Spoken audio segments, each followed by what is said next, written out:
Hey guys, welcome, and I hope all things are as good as they can be considering the circumstances. And of course, I hope you're healthy and your family is doing well. So let's jump back to Tinkercad, and I think only Adam was the one who was missing, maybe Ivan. If you go to Tinkercad and log on and just create your own account, you're going to eventually get to this little generalized area again. Remember to go to circuits because it's cool. And what I want you guys to do is create a new circuit. And today's theme will simply be voltage dividers. And it's going to help you see some of the features of Tinkercad and just to reinforce that concept that I think I could have done a better job on. So again, voltage dividers are where we're at. So go to Arduino and get that sort of menu here where it gives you a pre-built situation. What I like about it is it's got power already built in, so I can sort of save myself the time. Yes, it suggests I'm lazy, but that's cool. Let's see if that pops over. There we go. Now I can center it here. See the little icon, zoom to fit, and that will allow you to always find it if it drifts. And if you scroll in and out, you can kind of see what's going on.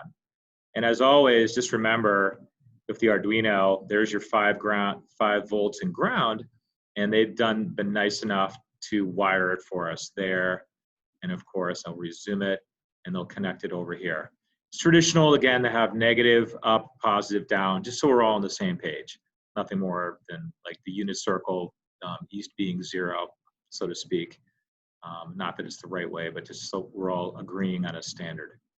Now let's do this. Let's go to Arduino. Let's go to, I guess, basic, and we'll get a resistor. I'm going to take it and drag to sort of allow it to come over.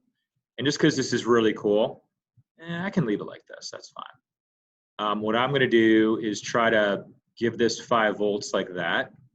Now I can click on it, and I do need to say, what do I want it to be? Thought I do that. No, it doesn't want to do that, and that's okay. Let's put this one over here like that, and let's make that, see where it says 1K? I'm going to call it 2K, and then this one here, I'll make that 3K, just because. Now what I'm doing here, if the voltage divider, is literally I'm creating a path from 5 volts to ground. Now again, I'll connect a wire here. Does the color matter? No, technically, because wires are wires, but I'll make that black just because. And I've kind of taken care of this nice continuity here. These two guys are connected because they're in the same column, everything you're good at. And again, let me just double check that resistor 2 is 2K and resistor 1 is 3K. Yay. Now you're like, well, what are we up to here? Now, what I should have done actually is this is fine. What I'm going to do right now is come down to the right, and I have to get all. And it turns out there's something called a multimeter, and you can search for it, and it'll pop up. And this is something you guys are used to. And look at that. Isn't that exciting? Multimeter. And we're going to do voltage. Now, again, if you guys remember correctly, that resistors in series will always have voltages that sum to the power supply. Well, since our power supply is the Arduino, we've got 5 volts across these two. So what's cool about this feature, I'm not sure if I can rotate this thing, doesn't really matter. And here's what I'm going to do. I can have this like floating. It doesn't have to be in any pins necessarily. And let me get this up here. There we go. And I'm just going to have it floating. I'm going to have the voltage be measured from here to here, okay? And I don't care about the color of the wire. Now, if I click Start Simulation, it's going to tell me it's about 3 volts. The negative sign, don't worry about it. But the reason why it's doing that is we have the black wire going first and the red wire going second. So if that bothers you, it's kind of your problem. Just kidding.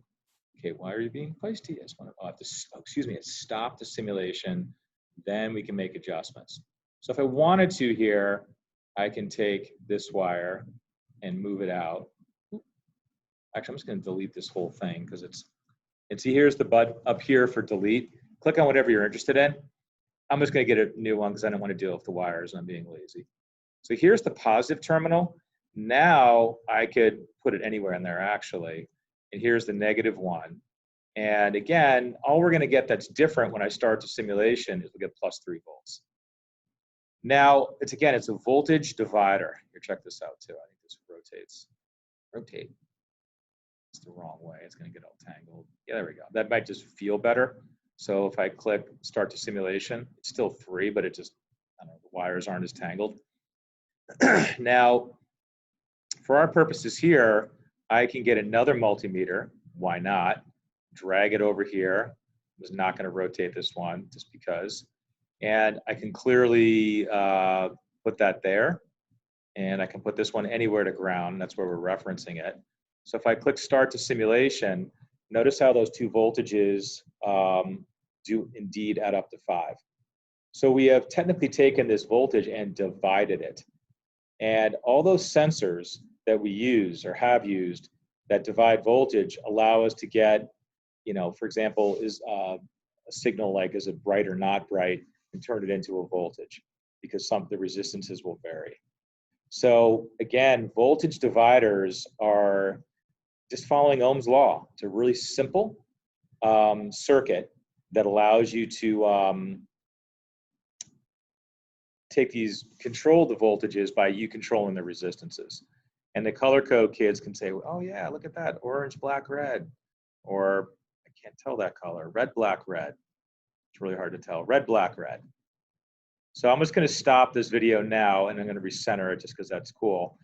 Partly what I want you to see here is the ability to make circuits and measure anything you need to measure. And remind yourself that measuring voltage, you put it across the resistor. And measuring current, you could take this same little puppy here and look at that. You can click A and it turns into, it will go to amps or volts, whatever you want. So we can go to amps here. Isn't that great? We can either measure resistance. Okay, so it's pretty cool that they give us this power. And you guys have already done this for real, so you have the benefit of understanding what it is to build it. And then obviously virtually this is reasonable. Okay, so one little sidebar, hopefully if you're watching it all the way through, in all seriousness, to take your learning seriously, I'm really going to appreciate your feedback and what works and what doesn't work. And we'll see, how to help you guys learn everything you can. Because remember, learning is fun. So the grades we're not going to worry about too much. As long as you're meeting some pretty basic benchmarks, you'll be fine. But the learning part is what I'm excited by, to see how much I can help you guys understand all this stuff. Okie doke, that's it for now.